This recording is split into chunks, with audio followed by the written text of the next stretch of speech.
গল্পটি শোনার আগে কমেন্ট বক্সের পাশে থাকা হাইপ বাটনটায় একবার ক্লিক করে দেবেন, যাতে আমাদের এই গল্পটা আরও মানুষের কাছে পৌঁছে যেতে পারে।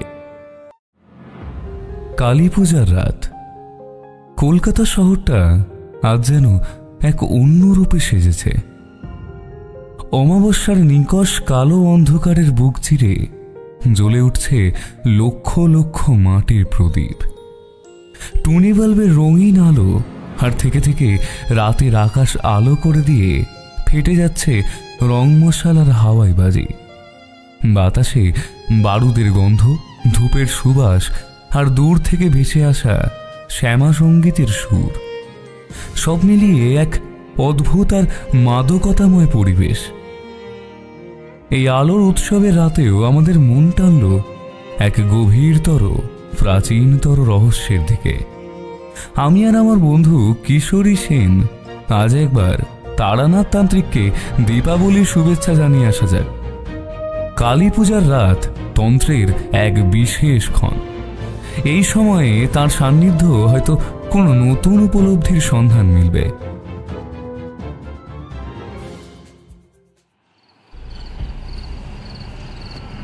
মটলেনের মুখে পৌঁছে দেখি তারানাথের বাড়ির সামনেটা অন্ধকার। অন্য সব বাড়িতে যখন আলোর রোশনাই, তখন তার বাড়িটা যেন এক প্রাচীন দ্বীপের মতো নিঃসঙ্গ হয়ে দাঁড়িয়ে আছে। দরজায় কড়া নাড়তে কিছুক্ষণ পর ভেতর থেকে দরজা খোলার শব্দ হলো। তারানাথ নিজেই দরজা খুললেন। তার পরনে একখানা সাধারণ ধুতি, খালি গা। আমাদের দেখে তিনি সামান্য হাসলেন, কিন্তু সে হাসিতে উৎসবের কোনো ছোঁয়া নেই। এসো এসো, ভেতরে এসো। আমরা তার বৈঠকখানায় এসে বসলাম। ঘরটা অন্য দিনের চেয়েও যেন বেশি অন্ধকার। এক কোণে একটা বড় মাটির প্রদীপের শিখা স্থির হয়ে জ্বলছে। সেই আলোয় ঘরের জিনিসপত্র আর তারানাথের মুখে দীর্ঘ ছায়া পড়েছে। আপনাকে দীপাবলির শুভেচ্ছা জানাতে এলাম ঠাকুর মশাই, কিন্তু আপনার বাড়িতে কোনো আলো জ্বলছে না কেন? চারি বা কোনো ছোট বাচ্চারা কই বাজিও পোড়াচ্ছে না? তারানাথ তক্ত বসে বসে হুঁকোর নলটা হাতে তুলে নিলেন। তার চোখ দুটো সেই একমাত্র প্রদীপের শিখার দিকে নিবদ্ধ।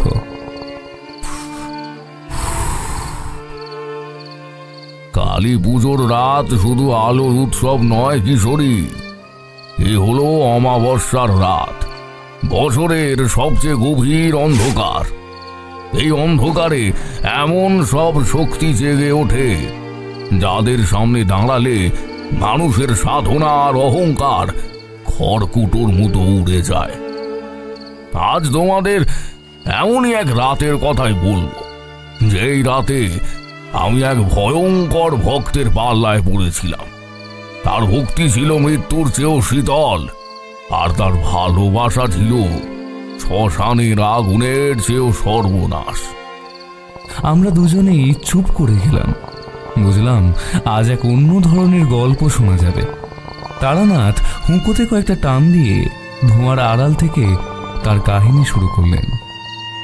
তখন আমার গৃহত্যাগী জীবনের প্রায় মাঝামাঝি সময়।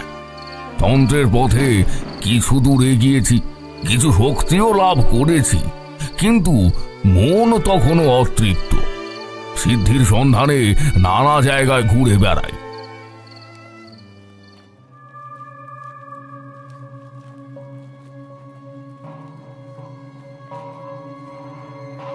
সেবার কার্তিক মাসের শুরুতেই আমি এসে পড়েছিলাম দক্ষিণেশ্বরের কাছে।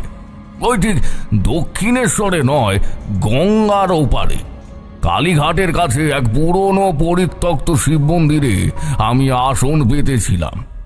উদ্দেশ্য ছিল কালী পূজার এই বিশেষ তিথিতে মা ভবতারিণীর পুণ্যক্ষেত্রের কাছাকাছি থেকে সাধনা করা। শক্তিপীঠের কাছাকাছি থাকলে সাধনার ফল দ্রুত পাওয়া যায়, মনও সহজেই স্থির হয়। পূজার আর মাত্র দিন 7 বাকি। মন্দিরে মন্দিরে প্রস্তুতি চলছে, বাতাসে একটা উৎসবের আমেজ। কিন্তু আমার মনটা কেন যেন খচখচ করছিল। প্রথম দুদিন কিছুই বুঝতে পারিনি। তৃতীয় দিন সন্ধ্যারতির সময় আমি ব্যাপারটা প্রথম লক্ষ্য করলাম। আমি গঙ্গার ঘাটে বসে রয়েছি, আরতির ঘণ্টা বেজে উঠেছে, মন্দিরের চূড়া থেকে ভেসে আসছে ভক্তদের সম্মিলিত কণ্ঠের স্তোত্রপাঠ। এমন সময় আমি দেখলাম ঘাটের ধারে জ্বালানো সারি সারি প্রদীপের শিখাগুলো হঠাৎই প্রকৃতি বিরুদ্ধভাবে উত্তর দিকে বেঁকে গেল। বাতাস বইছিল দক্ষিণ থেকে, শিখাগুলো সেদিকেই হেলে থাকার কথা, কিন্তু তারা যেন এক অদৃশ্য আকর্ষণে বাতাসের বিপরীত দিকে ঝুঁকে পড়েছে। মনে হলো কোনো এক অদৃশ্য শক্তি যেন এই পবিত্র আরতির শক্তিকে নিজের দিকে টেনে নিচ্ছে, শুষে নিচ্ছে। ব্যাপারটা আমার ভালো লাগলো না। পরদিন সকালে আমি আরো সতর্ক হলাম। মন্দিরের চারপাশে ঘুরতে ঘুরতে আমি ছোট ছোট অশুভ লক্ষণ দেখতে পেলাম। পূজার জন্য রাখা জবা ফুলগুলো ঘণ্টা খানেকের মধ্যেই কেমন যেন প্রাণহীন আর বিবর্ণ হয়ে যাচ্ছে। ফুলের গাঢ় লাল রংটা শুষে নিয়ে কে যেন তাকে ফ্যাকাশে ছাই রঙা করে দিচ্ছে। মন্দিরের চাতালে একদল কুকুর শুয়েছিল। হঠাৎ তারা একসঙ্গে আর্তনাদ করে উঠে লেজ গুটিয়ে পালিয়ে গেল, যেন কোনো ভয়ঙ্কর কিছু দেখতে পেয়েছে।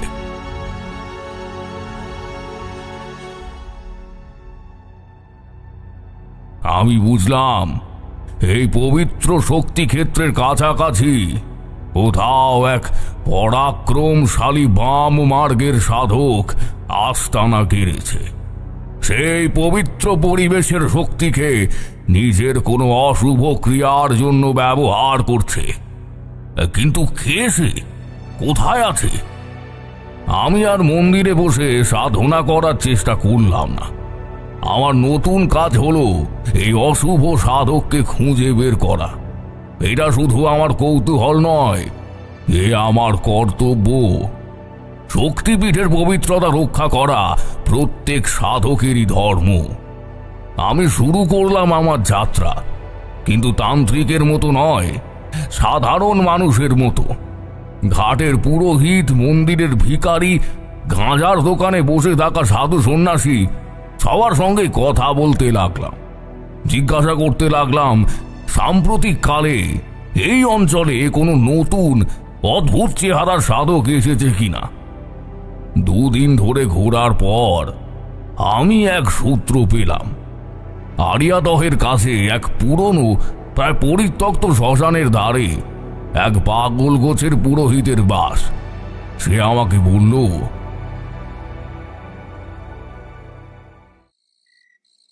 হ্যাঁ হ্যাঁ বাবা, হ্যাঁ বাবা, একজন এসেছে বটে। ঠিক ঠিক সাধু নয়, অঘরী। চেহারা দেখলেই হ্যাঁ বাবা খুব ভয় করে। কথা বলে না, শুধু মাঝে মাঝে রাতের অন্ধকারে তাকে শ্মশানে ঘুরতে দেখা যায়। তার কাছাকাছি গেলে ওরে বাবা বাতাস পর্যন্ত ঠান্ডা হয়ে আসে। হ্যাঁ, লোকে বলে তার ছায়া নাকি মাটিতে পড়ে না। হ্যাঁ, মাটিতে পড়ে না বাবা, মাটিতে পড়ে না। আমি বুঝলাম আমার শিকারকে আমি খুঁজে পেয়েছি। সেই দিনই সন্ধ্যায় আমি সেই শ্মশানের দিকে রওনা হলাম। শ্মশানটা গঙ্গার ধারে, কিন্তু লোকালয় থেকে বেশ কিছুটা দূরে। পুরনো শ্মশান, এখন আর এখানে সচরাচর মরা পোড়ানো হয় না।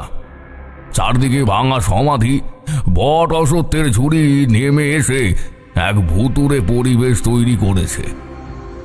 আমি যখন পৌঁছলাম তখন সবে সন্ধ্যা নেমেছে। অমাবস্যার আগের রাত।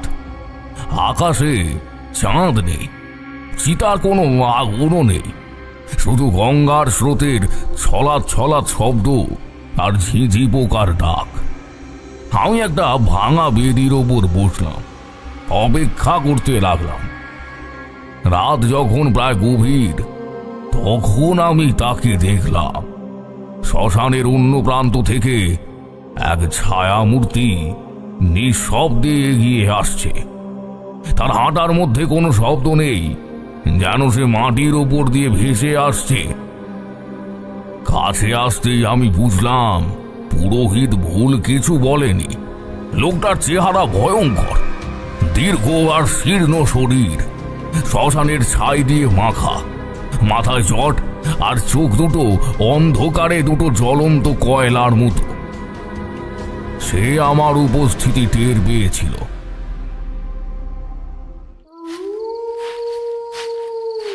আমার সামনে এসে দাঁড়ালো সে। তার শরীর থেকে এক তীব্র হিম শীতল শক্তির প্রবাহ বেরিয়ে আসছে, যা আমার মতো সাধক ছাড়া আর কেউ অনুভব করতে পারবে না। আমি উঠে দাঁড়ালাম, শান্ত কিন্তু দৃঢ় গলায় জিজ্ঞাসা করলাম, কে তুমি? দক্ষিণেশ্বরের শক্তি ক্ষেত্রে বিঘ্ন সৃষ্টি কেন করছো? সে কোনো উত্তর দিল না, শুধু আমার দিকে তাকিয়ে হাসলো। সে এক ভয়ঙ্কর হাসি। তার ঠোঁট নড়ল না, কিন্তু তার হাসির শব্দটা যেন সরাসরি আমার মাথার ভেতরে বেজে উঠল। সেই হাসিতে আনন্দ ছিল না, ছিল কেবল এক শীতল অন্তহীন শূন্যতা।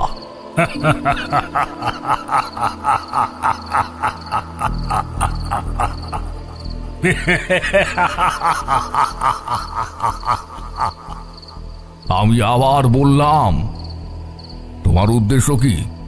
তুমি কি জানো শক্তিপীঠের পবিত্রতা নষ্ট করার কি ফল হতে পারে? এবার সে কথা বলল। তার স্বরও আমার মাথার ভেতরেই শুনতে পেলাম। সে স্বর কোনো মানুষের নয়, যেন কোনো গভীর গুহার ভেতর থেকে ভেসে আসা বাতাসের শব্দ। উদ্দেশ্য? আমার কোনো উদ্দেশ্য নেই। আমি শুধু আমার ভালোবাসার কাছে ফিরতে চাই। আমি অবাক হয়ে গেলাম। ভালোবাসা? তাও এই শ্মশানে? এই বেশে তুমি ভালোবাসার কথা বলছো? সে আবার হাসলো। তুমি বুঝবে না তান্ত্রিক, তোমার সাধনা নিয়মের সাধনা, আমার সাধনা ভালোবাসা, প্রেমের সাধনা। আমি আমার দেবীর কাছে নিজেকে উৎসর্গ করতে এসেছি। দেবী? কোন দেবী? আমার দেবী, আমার শ্যামা, আমার কালী। তার মানসিক স্বরের মধ্যে এমন এক তীব্র আবেগ ছিল যা আমাকে বিচলিত করে দিল। এ কোনো সাধারণ পাগলের প্রলাপ নয়, এর পেছনে এক গভীর তীব্র কোনো কাহিনী রয়েছে। তুমি যদি সত্যি ভক্ত হও, তবে এই অশুভ পথ কেন? কেন তুমি পুজোর ফুলকে প্রাণহীন করে দিচ্ছ? কেন আরতির শক্তিকে শুষে নিচ্ছ তুমি? এ তো ভক্তির পথ নয়, এ তো আসরিক ক্রিয়া। তার চোখ দুটো দপ করে জ্বলে উঠল। আসরিক? তুমি জানো ভক্তির আসল অর্থ কি? ভক্তি হলো নিজেকে সম্পূর্ণরূপে উৎসর্গ করে দেয়া। আমি তো তাই করেছি। আমি আমার জগৎ, আমার সমাজ, আমার শরীর সব কিছুকে আমি আমার দেবীর চরণে আহুতি দিয়েছি। আমি শ্মশানের ছাই মেখেছি, কারণ আমার দেবীর বাস শ্মশানে। আমি নরমুণ্ডের মালা পরেছি, কারণ তা আমার দেবীরই অলংকার। আর আমার এই ক্রিয়াকে তুমি অশুভ বলছো? মূর্খ! আমি বুঝলাম এর সঙ্গে তর্ক করে কোনো লাভ নেই। এ এক ভয়ঙ্কর উন্মাদনার শিকার, কিন্তু এর শক্তিকে উপেক্ষা করা যায় না। আমি আমার আত্মরক্ষার জন্য প্রস্তুত হলাম। মনে মনে গুরুদত্ত রক্ষা কবচের মন্ত্র জপ করতে শুরু করলাম। সে আমার প্রস্তুতি অনুভব করতে পেরেই বোধহয় বলল, আমাকে ভয় পেও না তান্ত্রিক, আমি তোমার ক্ষতি করতে আসিনি, বরং আমি তোমাকে এক সুযোগ দিতে এসেছি। তুমিও তো শক্তির উপাসক, আমার সঙ্গে যোগ দাও। কালী পুজোর রাতে আমি এক মহান যজ্ঞের আয়োজন করেছি। সেই যজ্ঞে তুমি যদি আমার সঙ্গী হও, আমরা দুজন মিলে এমন শক্তি লাভ করব যা দিয়ে এই জগৎটাকে হাতের মুঠোয় নিয়ে আসা যাবে। তোমার যজ্ঞ সে তো নিশ্চয় কোনো মহৎ যজ্ঞ নয়। মদ বা খদ্দের বিচার তোমরা করো যারা নিয়মের দাস। আমার যজ্ঞ হলো প্রেমের যজ্ঞ। আমি আমার দেবীর সঙ্গে মিলিত হব, আমি তার শরীরেই লীন হয়ে যাব। তার কথার মধ্যে এমন এক আত্মঘাতী আর ভয়ঙ্কর উন্মাদনা ছিল যে আমি শিউরে উঠলাম। এ লোকটা শুধু পাগল নয়, এ এক ভয়ঙ্কর জ্ঞানী পাগল। তোমার এই উন্মত্ততার উৎস কি? কে তুমি? সে কিছুক্ষণ আমার দিকে তাকিয়ে রইল, তারপর এক দীর্ঘশ্বাস ফেলল, যা আমার মাথার ভেতরে এক ঝোড়ো হাওয়ার মতো শোনাল। আমার একটা নাম ছিল, আমার একটা ঘর ছিল, আমার একটা জগৎ ছিল, কিন্তু সে আজ বহু যুগের কথা। এখন আমার একমাত্র পরিচয়, আমি নীলকণ্ঠ। এই বলে সে এক মুহূর্ত দাঁড়ালো না। যেমন নিঃশব্দে এসেছিল তেমনই নিঃশব্দে অন্ধকারের মধ্যে মিলিয়ে গেল। আমি একা দাঁড়িয়ে রইলাম সেই নির্জন শ্মশানে। আমার মনে তখন হাজারো প্রশ্ন। কে এই নীলকণ্ঠ? কি তার ভালোবাসার কাহিনী যা তাকে এই ভয়ঙ্কর পথে ঠেলে দিয়েছে? আর কি সেই যজ্ঞ যার কথা সে বলল? আমি বুঝলাম কালী পূজার রাতের আগে আমাকে এই রহস্যের সমাধান করতেই হবে, নইলে এক ভয়ঙ্কর বিপর্যয় ঘটবে। পরের 2 দিন আমি পাগলের মতো নীলকণ্ঠের পরিচয় জানার জন্য ঘুরতে লাগলাম। অবশেষে সেই অর্ধোন্মাদ পুরোহিতের কাছেই আমি তার আসল কাহিনী জানতে পারলাম, যে কাহিনী শুনলে শিউরে উঠতে হয়, যে কাহিনী ভালোবাসার নামে এক ভয়ঙ্করতম পাপের কাহিনী। আরিয়াদহের সেই পুরনো শ্মশানের ধারে একটা ভাঙা চালা ঘরে সেই অর্ধোন্মাদ পুরোহিতের বাস। তার নাম শশীভূষণ। বয়স হয়েছে, সংসারের ঘাত প্রতিঘাতে মানসিক স্থিতি কিছুটা নষ্ট হয়েছে, কিন্তু পুরনো স্মৃতি তার এখনো প্রখর। আমি যখন আবার তার কাছে গিয়ে নীলকণ্ঠের কথা জিজ্ঞাসা করলাম, তখন তিনি প্রথমে ভয় পেয়ে গেলেন, তারপর বললেন, কেন বাবা, কেন? হ্যাঁ, তুমি আবার ওই লোকটার খোঁজ করছো কেন? হ্যাঁ, ও সর্বনাশা লোক, সর্বনাশা। ওর কাছ থেকে দূরে থাকাই ভালো, দূরে থাকাই ভালো গো, দূরে থাকাই ভালো। ভয় পাবেন না ঠাকুর মশাই, আমি ওর ক্ষতি করতে আসিনি, আমি শুধু ওর রহস্যটা জানতে চাই। আচ্ছা, আপনি ওকে চেনেন তাই না? শশীভূষণ কিছুক্ষণ আমার মুখের দিকে তাকিয়ে রইলেন। হয়তো আমার চোখে মুখে এমন কিছু দেখতে পেলেন যাতে তার ভরসা হলো। তিনি একটা দীর্ঘশ্বাস ফেলে বললেন, চিনি বাবা, চিনি। ওকে কে না চিনতো এক সময়। হ্যাঁ, তবে সে নীলকণ্ঠ নামে নয়, অন্য নামে। আমি তার চালার বাইরে একটা তাল পাতার চাটাইয়ের ওপর বসলাম। শশীভূষণ বলতে শুরু করলেন সেই কাহিনী। আজ থেকে প্রায় ওই 15-16 বছর আগের কথা। তখন আমি নৈহাটির কাছে এক গ্রামের মন্দিরে পৌরোহিত্য করি। নীলকণ্ঠের নাম তখন ছিল আশুতোষ ভট্টাচার্য। হ্যাঁ, যেমন ছিল তার রূপ তেমনই ছিল তার ওই বুদ্ধি। গ্রামের পাঠশালায় যা পড়ানো হতো সে একদিনেই শিখে ফেলত।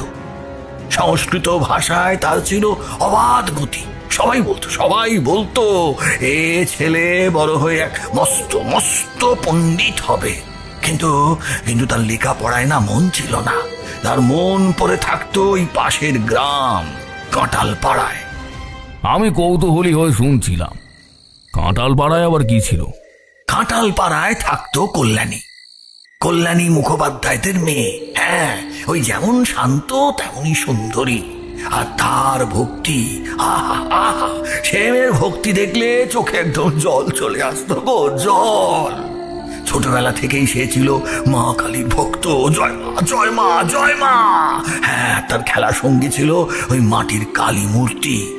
পূজার ফুল সে নিজে হাতে তুলতো, নিজের হাতে মালা গাঁথতো। তার মুখে সব সময় লেগে থাকতো মায়ের নাম। আশুতোষ আশুতোষ ভালোবাসত কল্যাণীকে। সে ভালোবাসা কোনো সাধারণ কিশোর কিশোরীর প্রেম নয় বাবা। হ্যাঁ, সে ছিল এক গভীর আত্মিক টান। আশুতোষ নিজে ধার্মিক ছিল না, পূজা অর্চনা নিয়ে তার কোনো মাথা ব্যথাও ছিল না, কিন্তু সে ভালোবাসত কল্যাণীকে। তাই কল্যাণী যা ভালোবাসত তাকেও সে ভালোবাসত।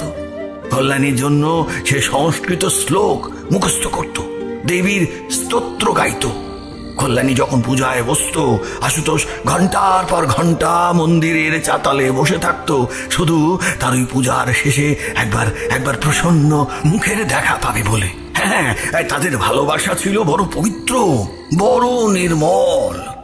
দু বাড়িতেই জানাজানি হয়ে গেল, কেউ কিন্তু আপত্তি করেনি। হ্যাঁ, সবাই জানতো একদিন আশুতোষ আর কল্যাণীর বিয়ে হবে। আশুতোষের বাবা মাও কল্যাণীর মতো লক্ষ্মীমন্ত মেয়েকে বাড়ির বউ করে আনতে পারলে খুশি হতেন। হ্যাঁ, সবই না ঠিকঠাক চলছিল, কিন্তু ভগবানের মনে হয়তো অন্য কিছু ছিল। সে বছর গ্রামে ভয়ঙ্কর ওলা ওঠার প্রকোপ হলো।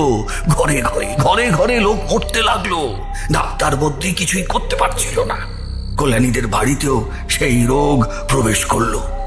কল্যাণী তখন দিন রাত সেবা করত রুগীদের, নিজের প্রাণের মায়া করত না। আশুতোষ তাকে কত বারণ করত, বলতো, কল্যাণী, তুমি নিজের দিকে একটু তাকাও। এভাবে দিন রাত ছড়াছুটি করলে তোমার শরীর ভেঙে পড়বে। কল্যাণী হাসত, বলতো, ভয় কি, মা কালী তো আছেন, তার সন্তানদের সেবা করছি, তিনিই দেখবেন। মা কালী হয়তো দেখেছিলেন জানো বাবা, কিন্তু তিনি যা দেখালেন তা কেউ কল্পনাও করতে পারেনি। হ্যাঁ, একদিন সকালে খবর এলো কল্যাণীর নিজেরই ভেদ বমি শুরু হয়েছে। হ্যাঁ, ভেদ বমি। শশীভূষণ থামলেন, তার চোখ দিয়ে জল গড়িয়ে পড়ছে। আঁচলে চোখ মুছে তিনি আবার বলতে শুরু করলেন, সেই দৃশ্য আমি কোনোদিন ভুলবো না বাবা, কোনোদিন ভুলবো না। আশুতোষ পাগলের মতো ছুটে গেল কল্যাণীর বাড়ি। ডাক্তার জবাব দিয়ে গিয়েছে, কল্যাণী বিছানায় শুয়ে, তার শরীর নীল হয়ে গিয়েছে, ঠোঁট শুকনো, কিন্তু তার মুখে কোনো ভয় নেই গো। হ্যাঁ, সে ফিস করে শুধু মায়ের নাম জপ করছে, জয় মা, জয় মা, জয় মা, জয় মা। আশুতোষ তার পাশে বসে তার হাতটা ধরে রইল। তার চোখ দিয়ে এক ফোঁটাও জল পড়েনি, সে যেন পাথর হয়ে গিয়েছিল। দিনটা ছিল কালী পুজোর ঠিক আগের দিন, ভূত চতুর্দশীর রাত। সবাই যখন ওই 14 প্রদীপ জ্বালাচ্ছে, তখন কল্যাণী শেষ নিঃশ্বাস ত্যাগ করলো। হ্যাঁ, শ্মশানে যখন তাকে নিয়ে যাওয়া হলো, তখন আশুতোষ সঙ্গে গেল। সে চিতায় আগুন দিল না, কিন্তু ওই চিতার সামনে স্থির হয়ে বসে রইল সারা রাত। চিতার আগুন যখন নিভে ছাই হয়ে গেল, তখন সে উঠে দাঁড়ালো। হ্যাঁ, তার সেই রূপ আমি ভুলতে পারবো না বাবা। চোখ দুটো গনগনে আগুনের মতো জ্বলছে, মুখে এক ভয়ঙ্কর প্রতিজ্ঞার ছাপ। সে শ্মশানের ছাই তুলে নিয়ে নিজের গায়ে মাখলো, তারপর চিৎকার করে ওই আকাশের দিকে তাকিয়ে বলল, এ কি করলে ঠাকুর? তুমি ওকে আমার কাছ থেকে কেড়ে নিলে। ও তোমাকে নিজের প্রাণের চেয়েও বেশি ভালোবাসতো, আর তুমি তাকেই কেড়ে নিলে।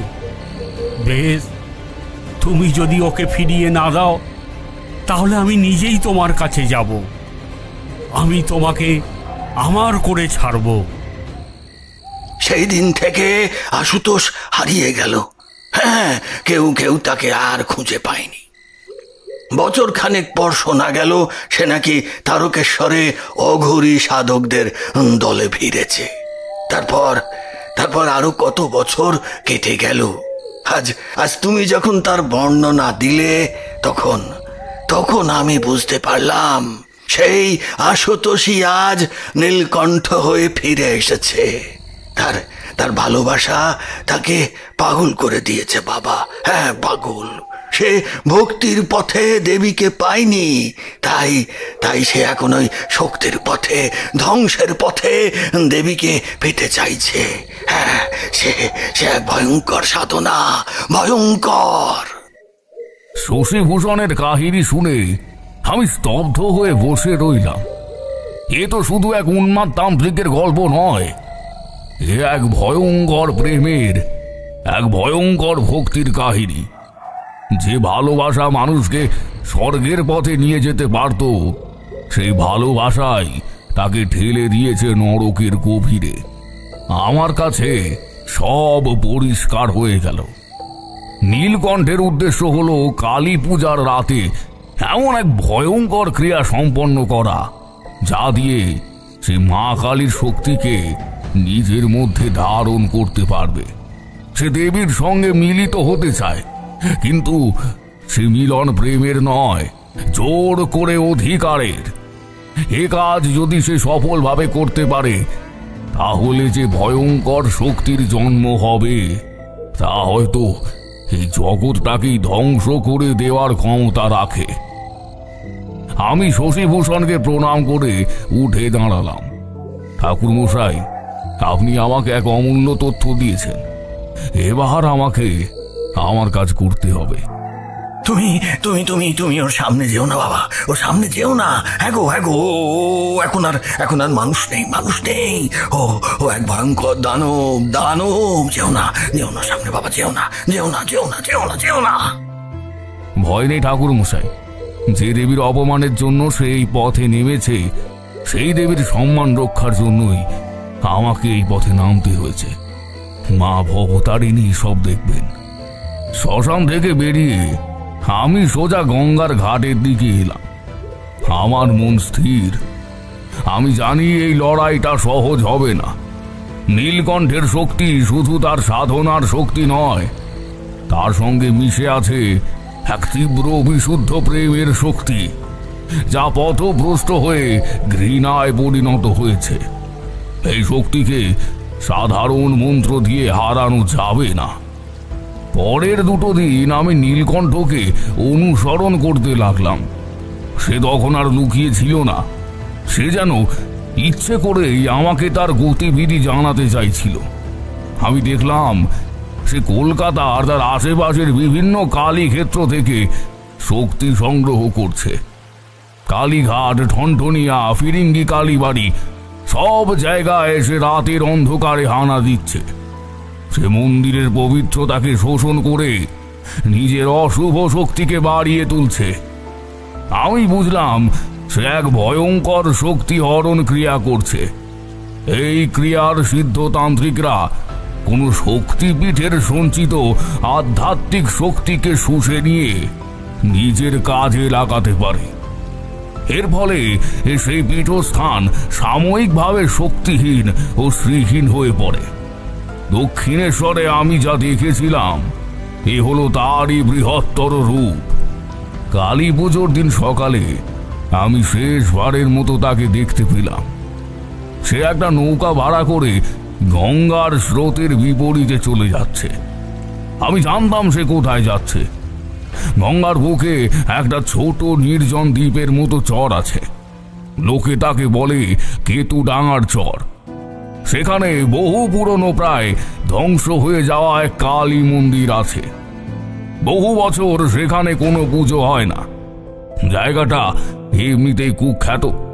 লোকে বলে ওখানে রাতের বেলা ডাকিনী যোগিনীরা খেলা করে। সেই নির্জন অপবিত্র স্থানকেই নীলকণ্ঠ তার ভয়ঙ্কর যজ্ঞের জন্য বেছে নিয়েছে। আমি আর এক মুহূর্ত দেরি করলাম না।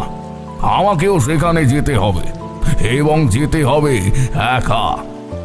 আমিও একটা ছোট ডিঙি নৌকো ভাড়া করলাম।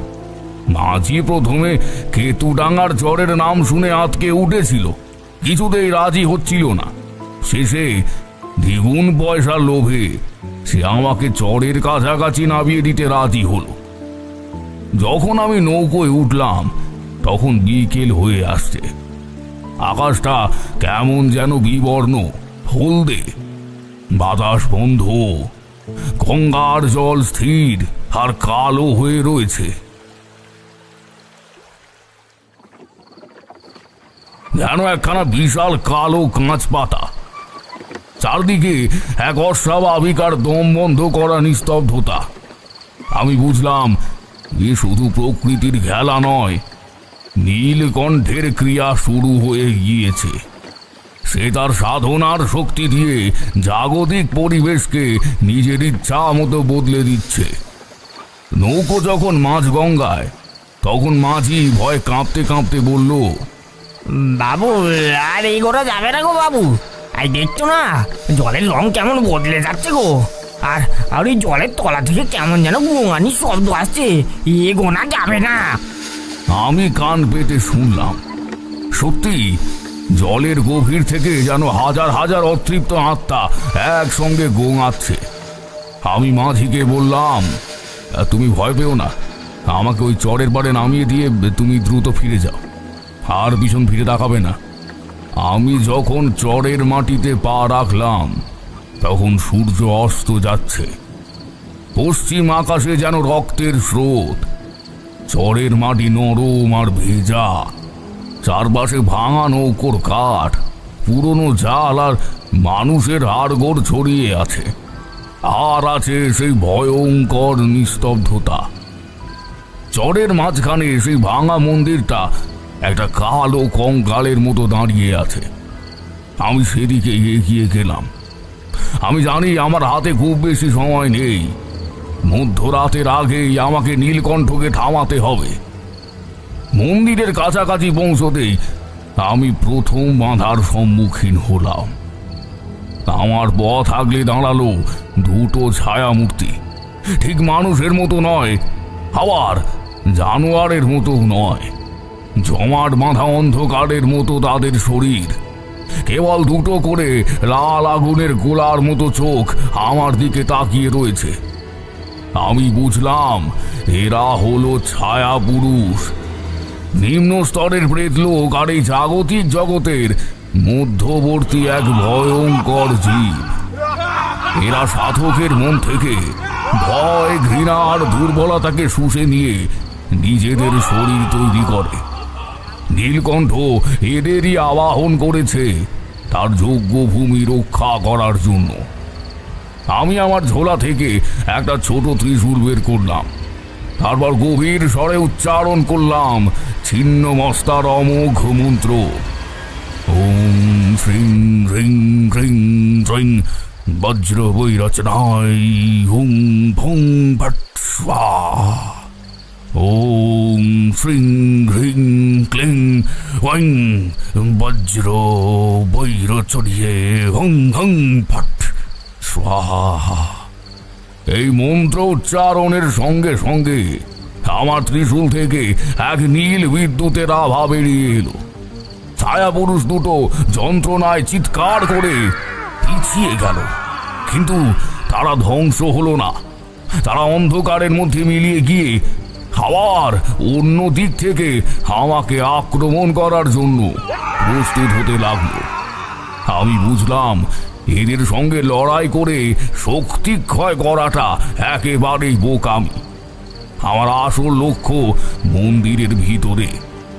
আমি মন্ত্রোচ্চারণ করতে করতে দৌড়াতে শুরু করলাম মন্দিরের দিকে। ছায়া পুরুষগুলো আমার চারপাশে ঘিরে ধরে আক্রমণ করার চেষ্টা করতে লাগলো। তাদের বরফের মতো ঠান্ডা আঙুলের স্পর্শ আমার চামড়া পুড়িয়ে দিচ্ছিল। তাদের ফিসফিসানি আমার মনকে দুর্বল করে দেওয়ার চেষ্টা করছিল, কিন্তু আমি থামলাম না। অবশেষে আমি মন্দিরের ভাঙা দরজার সামনে এসে পৌঁছলাম। এক ঝটকায় দরজাটা খুলে ভেতরে ঢুকতেই এক ভয়ঙ্কর দৃশ্য আমার চোখের সামনে ভেসে উঠল। মন্দিরের ভেতরে ঢুকে আমি এক মুহূর্তের জন্য স্থবির হয়ে গেলাম। আমার বহু বছরের সাধনা আর শ্মশানবাসের অভিজ্ঞতাও আমাকে এই দৃশ্যের জন্য প্রস্তুত করতে পারেনি। এ ছিল তন্ত্রের জগতের সবচেয়ে অন্ধকার, সবচেয়ে ভয়ঙ্কর ধর্ম নিন্দার এক জীবন্ত প্রদর্শনী। গর্ভগৃহের বেদি শূন্য, বহু প্রাচীন ক্ষয়প্রাপ্ত সেই কালী মূর্তি বেদির ওপর নেই। মূর্তিটাকে বেদি থেকে নামিয়ে গর্ভগৃহের ঠিক মাঝখানে চিৎ করে শোয়ানো হয়েছে, ঠিক যেমন ভাবে সব সাধনার জন্য সবকে শয়ন করানো হয়। আর সেই দেবীর মূর্তির বুকের ওপর পদ্মাসনে বসে আছে নীলকণ্ঠ। তার চোখ বন্ধ, সে গভীর ধ্যানে মগ্ন। এ এক ভয়ঙ্কর বিপরীত সাধনা। এখানে সব কোনো মৃত মানুষ নয়, স্বয়ং দেবী। নীলকণ্ঠ তার সাধনার চরম পর্যায়ে পৌঁছে দেবীকে সব বানিয়ে তারই বুকের ওপর বসে নিজের আত্মাকে তার মধ্যে প্রবেশ করানোর ক্রিয়া করছিল। তার শরীরটার মানুষের শরীর নেই, এক অপার্থিব কৃষ্ণ নীল আভায় তার সর্বাঙ্গ উজ্জ্বল। আর জট বাঁকানো চুলগুলো জ্যান্ত সাপের মতো কিলবিল করছে যেন। তার ধ্যানস্থ শরীর থেকে বেরিয়ে আসছে এক ভয়ঙ্কর জীবন্ত শক্তি, যা মন্দিরের বাতাসকে ভারী ও বিষাক্ত করে তুলেছে।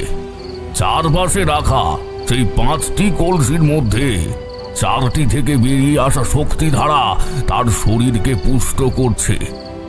5ম কলসিটি এখনো খালি। সে অপেক্ষা করছে দক্ষিণের স্বরের শক্তির জন্য, আমার প্রাণ শক্তির জন্য। আমি বুঝলাম আমার হাতে আর এক মুহূর্ত সময় নেই। এই ক্রিয়া সম্পূর্ণ হলে জগৎ সংসারে এক ভয়ঙ্কর বিপর্যয় নেমে আসবে। আমি আমার সাধনার ত্রিশূলটা হাতে নিয়ে গর্ভগৃহের মাঝখানে গিয়ে দাঁড়ালাম। আমার উপস্থিতি টের পেয়ে নীলকণ্ঠ ধীরে ধীরে চোখ খুলল। সেই চোখে কোনো বিস্ময় নেই, আছে কেবল এক শীতল স্থির জিঘাংসা আর বিজয়ীর উল্লাস। এসেছো দান্তিক, আমি জানতাম তুমি আসবে, তোমার জন্যই অপেক্ষা করছিলাম। আমার এই মহাযজ্ঞের পুণ্যাহতি যে তোমাকে দিয়েই সম্পন্ন করতে হবে। নীলকণ্ঠ, এখনো সময় আছে। এই ভয়ঙ্কর ক্রিয়া বন্ধ করো। তুমি যা করতে চলেছ তা শুধু মহাপাপ নয়, তা এক প্রকার আত্মহনন। দেবীকে সব বানিয়ে তার উপর সাধনা। তোমার নরকেও ঠাঁই হবে না।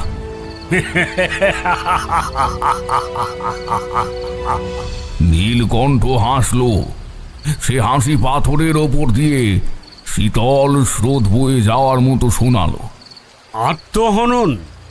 আমি তো অমরত্ব লাভ করতে চলেছি। আমি আমার দেবীর সঙ্গে এক হয়ে যাব। তুমি একে আত্মহনন বলছো? আজ এই অমাবস্যার মহানিশায় আমি হব জীবন্ত কালী। আমার শক্তি হবে অফুরন্ত। আমার ইচ্ছাই হবে জগতের নিয়ম। এ তোমার উন্মাদনা নীলকণ্ঠ, এ ভক্তি নয়, এ আসরিক অধিকারের স্পৃহা। দেবী এইভাবে ধরা দেন না। দেবী ধরা দেন না, তাকে আদায় করে নিতে হয়। যেমন করে ভৈরব তার ভৈরবীকে লাভ করেন, আমি এতদিন ধরে এই মুহূর্তের জন্য অপেক্ষা করেছি। তুমি এসে ভালোই করেছ। তোমার মতো একজন সাত্ত্বিক সাধকের প্রাণশক্তি আমার এই যজ্ঞের শেষ আহুতি হিসাবে একেবারে উপযুক্ত হবে। এই বলে সে তার ডান হাতটা আমার দিকে তুলল। আমি দেখলাম তার আঙুলগুলো অস্বাভাবিক লম্বা আর তীক্ষ্ণ হয়ে গিয়েছে। সে তার ইচ্ছা শক্তি দিয়ে আমার ওপর এক ভয়ঙ্কর আক্রমণ আনলো। আমার মনে হলো যেন এক অদৃশ্য প্রাচীর প্রচণ্ড শক্তিতে আমাকে আঘাত করে মন্দিরের দেওয়ালে ছুঁড়ে ফেলে দিল। আমার মাথাটা পাথরের দেওয়ালে ঠুকে গেল। চোখের সামনে আমি যেন হাজারো জোনাকির ঝাঁক দেখতে পেলাম। কোনো মতে নিজেকে সামলে নিয়ে আমি উঠে দাঁড়ালাম।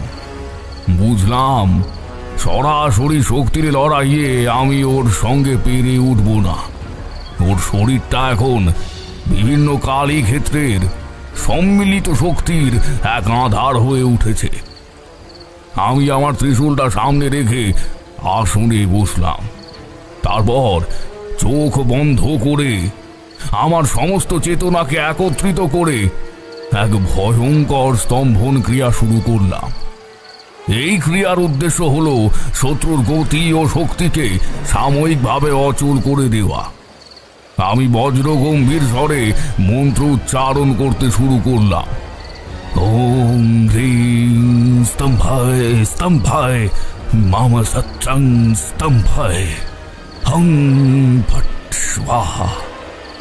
আমার মন্ত্রের শক্তিতে নীলকণ্ঠের শরীরটা যেন এক মুহূর্তের জন্য কেঁপে উঠল।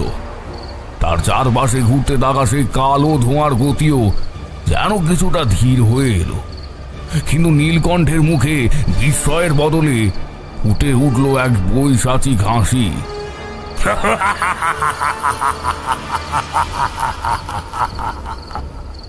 স্তম্ভন ক্রিয়া?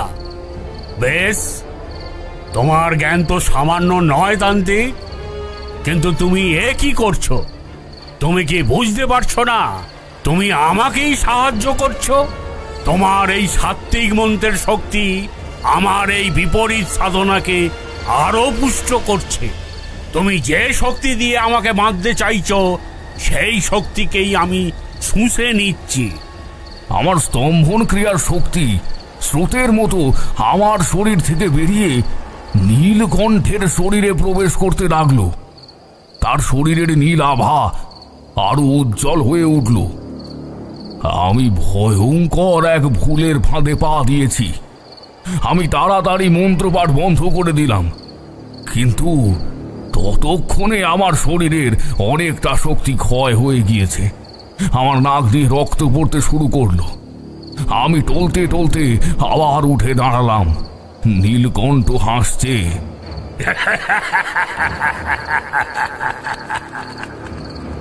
দেখলে তান্ত্রিক, তোমার শাস্ত্রীয় জ্ঞান আমার উন্মাদ প্রেমের কাছে কত তুচ্ছ। তুমি নিয়ম দিয়ে আমাকে বাঁধতে চাইছো, আর আমি সেসব নিয়ম ভেঙে ফেলেই শক্তি লাভ করেছি। আর তুমি আমাকে আক্রমণ করে আমার যজ্ঞে ঘৃতাহুতি দিচ্ছ। সে আবার তার হাত তুলল।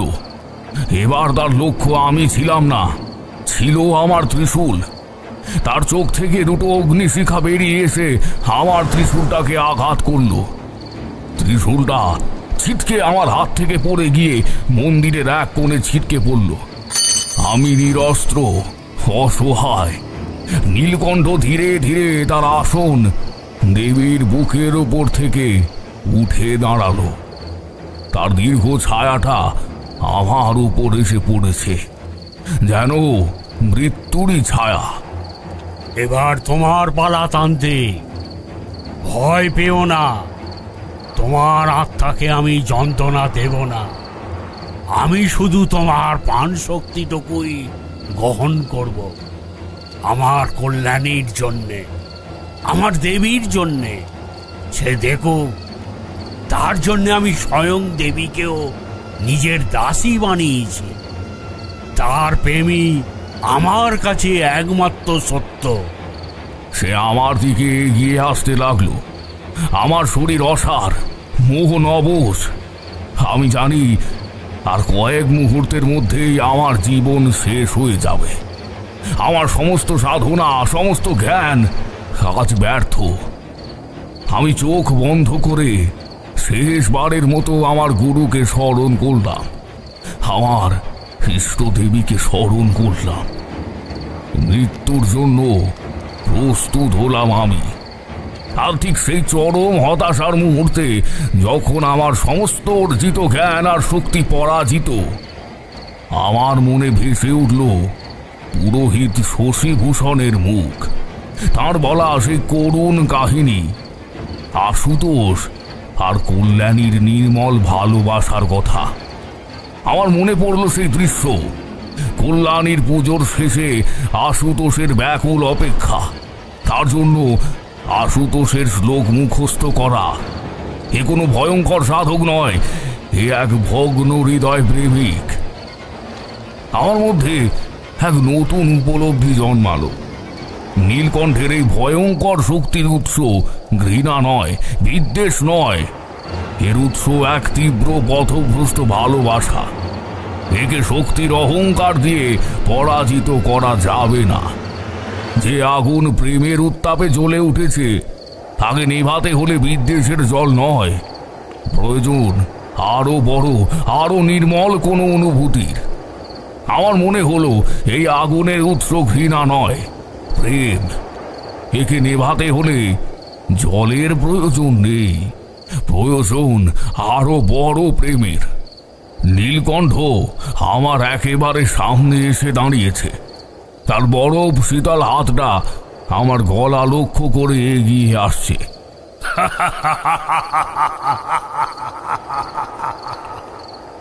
আমি চোখ খুললাম। আমার চোখে তখন ভয় নেই, আছে কেবল এক গভীর করুণা। আমি তার দিকে তাকিয়ে শান্ত পরিষ্কার গলায় বললাম, আশুতোষ। নামটা শুনে সে যেন বিদ্যুতের মতো চমকে উঠল। তার এগিয়ে আসা হাতটা থেমে গেল। তার মুখে এক ভয়ঙ্কর বিস্ময় আর যন্ত্রণার ছাপ। কে তুমি? তুমি তুমি আমার নাম? আমি তোমার নাম জানি আশুতোষ। আমি তোমার ভালোবাসার কথাও জানি। আমি কল্যাণীর কথাও জানি। কল্যাণীর নামটা যেন এক ভয়ঙ্কর বিস্ফোরণ ঘটালো। নীলকণ্ঠ দুই হাতে নিজের মাথা চেপে ধরে যন্ত্রণায় চিৎকার করে উঠল। তার শরীর থেকে সেই অপার্থিব নীল আভা কমে আসতে লাগলো। তার চারপাশে ঘুরতে থাকা কালো ধোঁয়াও যেন পাতলা হয়ে আসছে।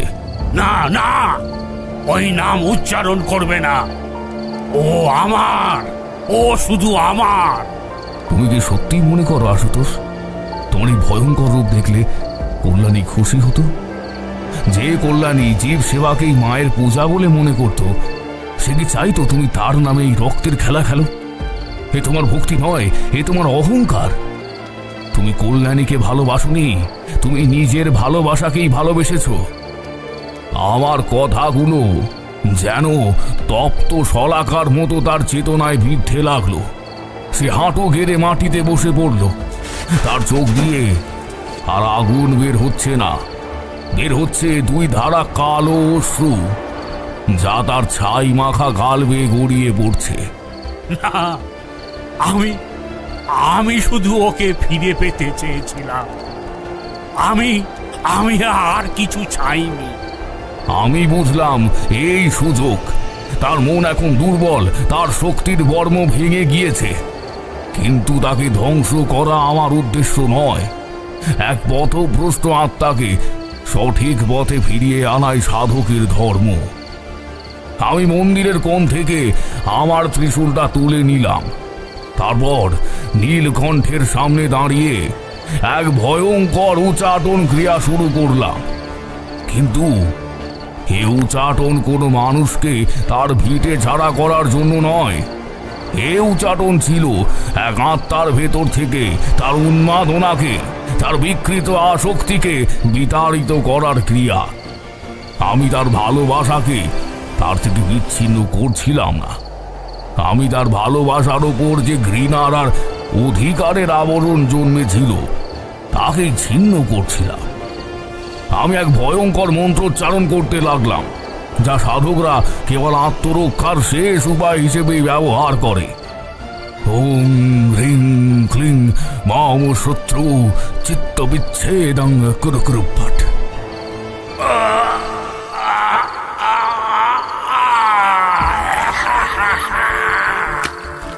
আমার মন্ত্রের আঘাতে নীলকণ্ঠের শরীরটা ধনুকের মতো বেঁকে গেল। তার মুখ দিয়ে এক অমানসিক চিৎকার বেরিয়ে এলো।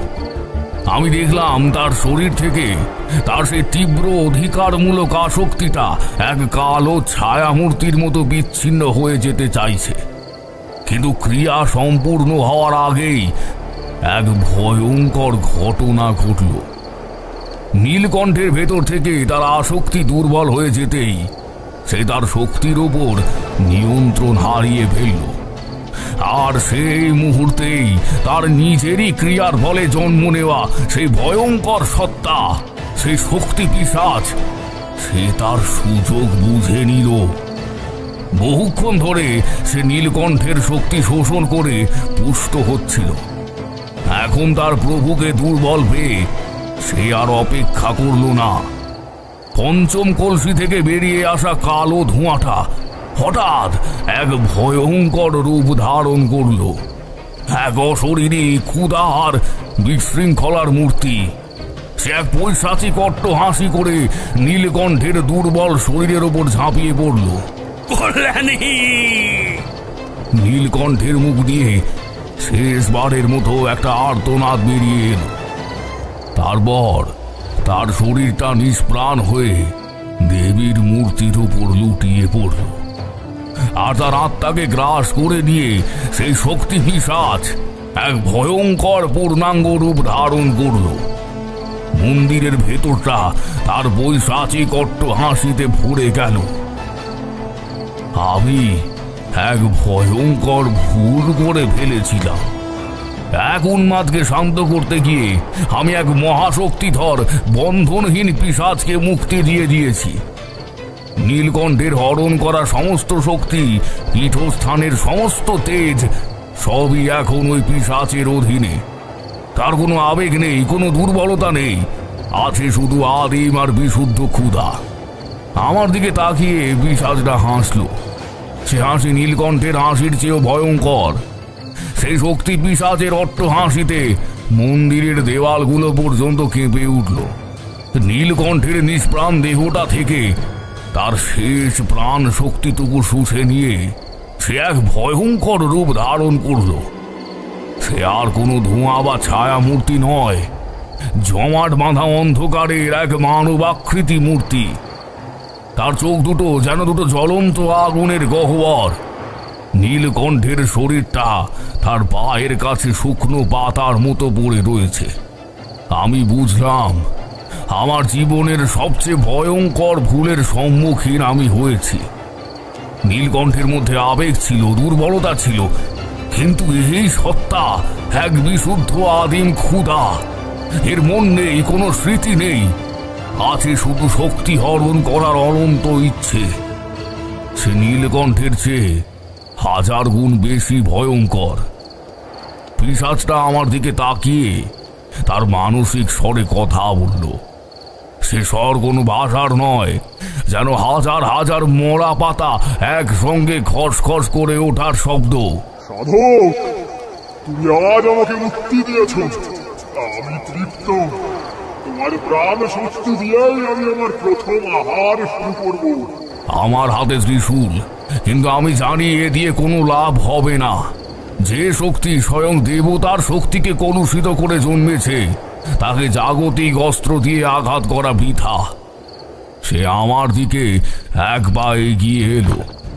তার প্রতিটি পদক্ষেপে মন্দিরের মেঝেতে ফাটল ধরছে। আমার আর কোনো পথ খোলা ছিল না। হয় আমাকে এখানেই মরতে হবে, আর নয়তো এমন কিছু করতে হবে যা কোনো সাধক স্বেচ্ছায় করতে চায় না। আমি আমার শেষ উপায় অবলম্বন করলাম। আমি আমার নিজের শরীরকে এক ভয়ঙ্কর আধ্যাত্মিক অস্ত্রের আধারে পরিণত করার ক্রিয়া শুরু করলাম। এই ক্রিয়ার নাম কায়া ভৈরবী আহ্বান। এতে সাধক নিজের দেহকে এক যজ্ঞ ক্ষেত্র বানিয়ে নিজের প্রাণ শক্তিকে আহুতি দিয়ে সাক্ষাৎ ভৈরবী শক্তিকে নিজের মধ্যে আহ্বান করে। এ এক ভয়ঙ্কর আত্মঘাতী ক্রিয়া। ক্রিয়া সফল হলে সাধকের শরীর সেই প্রচণ্ড শক্তি ধরে রাখতে পারে না, ছিন্ন ভিন্ন হয়ে যায়। কিন্তু তার আগে কয়েক মুহূর্তের জন্য সে স্বয়ং ধ্বংসের মূল প্রতীক হয়ে ওঠে। আমি চোখ বন্ধ করে আসনে বসলাম। আমার শির দাঁড়াবে এক শীতল স্রোত নেমে গেল। আমি আমার কুণ্ডলিনী শক্তিকে জাগ্রত করার জন্য মূল মন্ত্র উচ্চারণ করতে শুরু করলাম।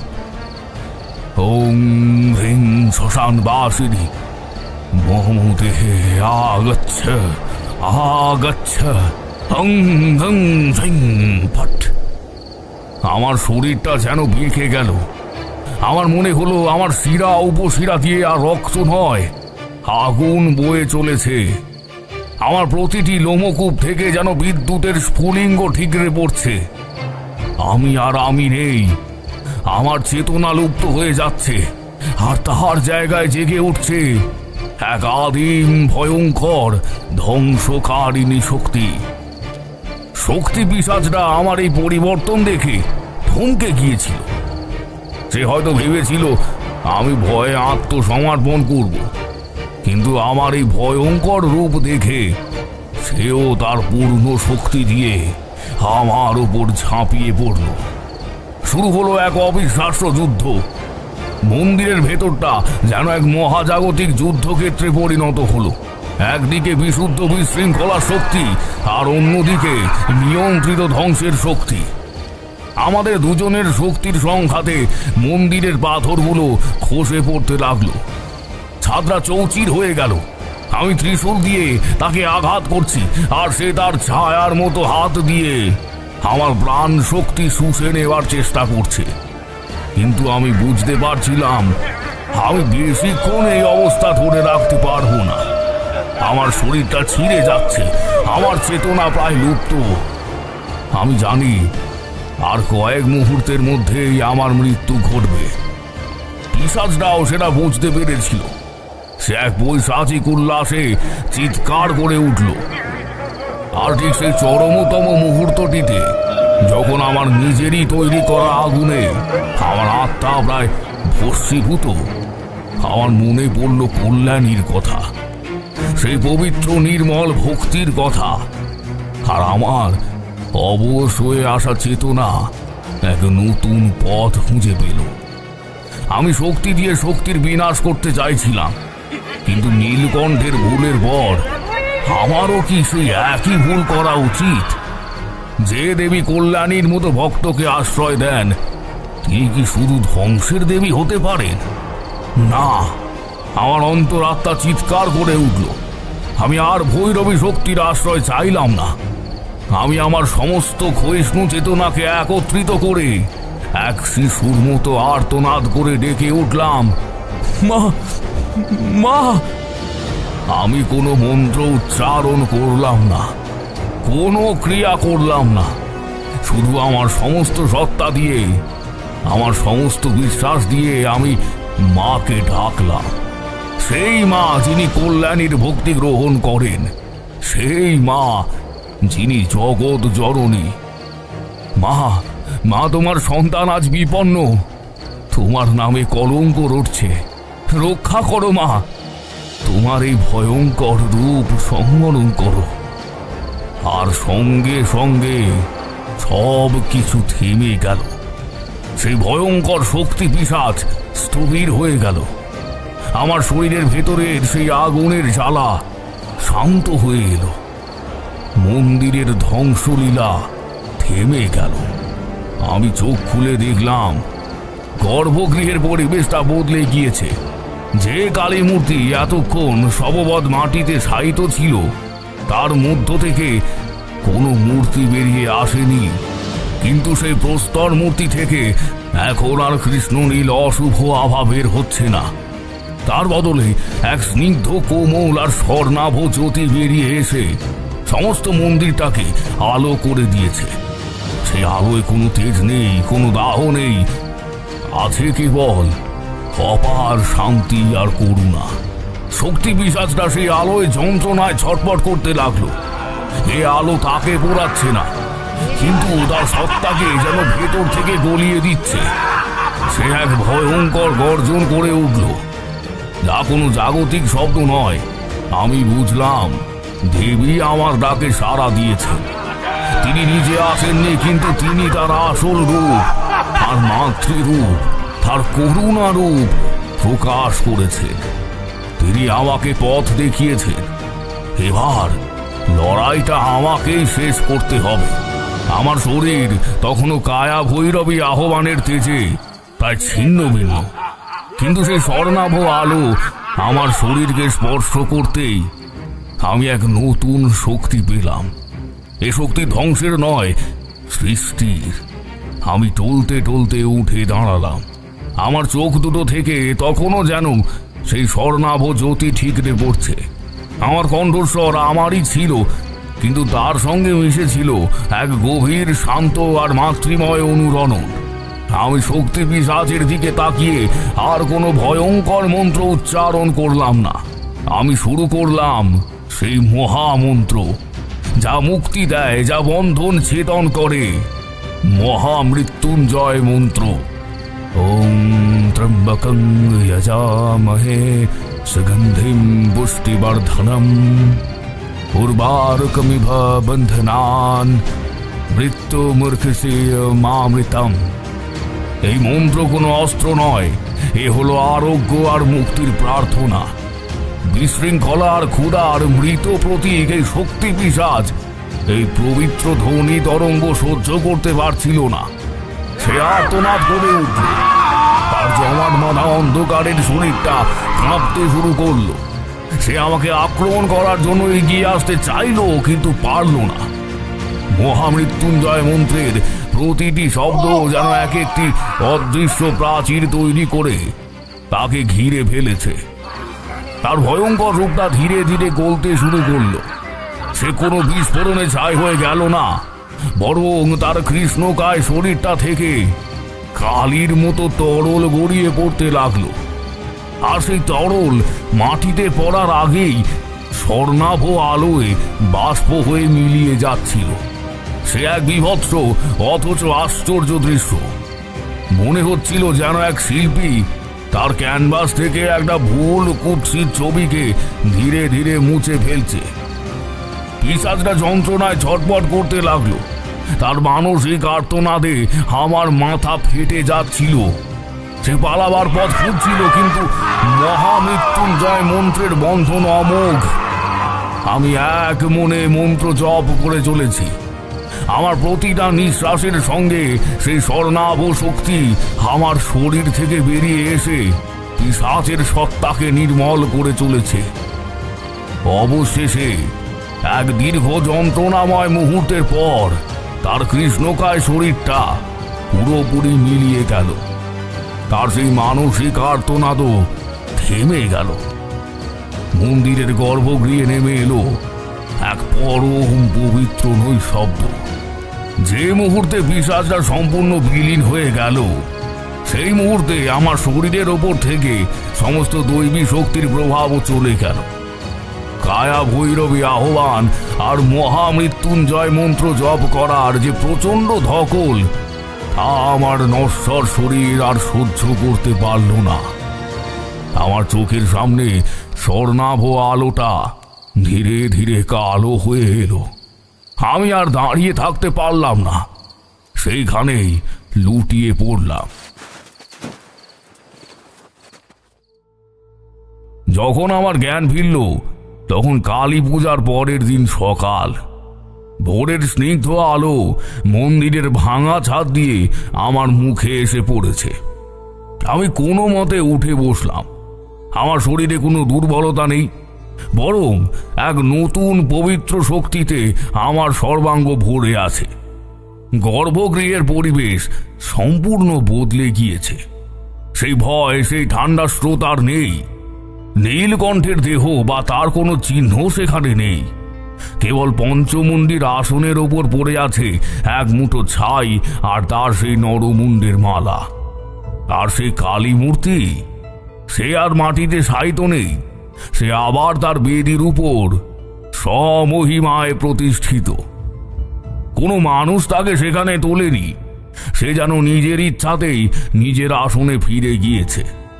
তার মুখে এক প্রসন্ন শান্ত হাসি, আর তার পায়ের কাছে পড়ে আছে একটা মাত্র তাজা জবা ফুল, যা আগের দিন রাতে সেখানে ছিল না।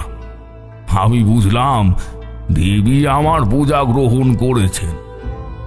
আমি সেই ছাই আর মালা গঙ্গায় বিসর্জন দিয়ে দিলাম। তারপর সেই ভাঙা মন্দিরেই আমি আবার আসনে বসলাম। আমি প্রায়শ্চিত্ত করলাম।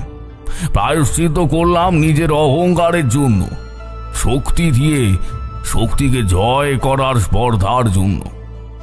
আমি বুঝলাম সবচেয়ে বড় শক্তি হলো সমর্পণ, সম্পূর্ণ আত্মসমর্পণ।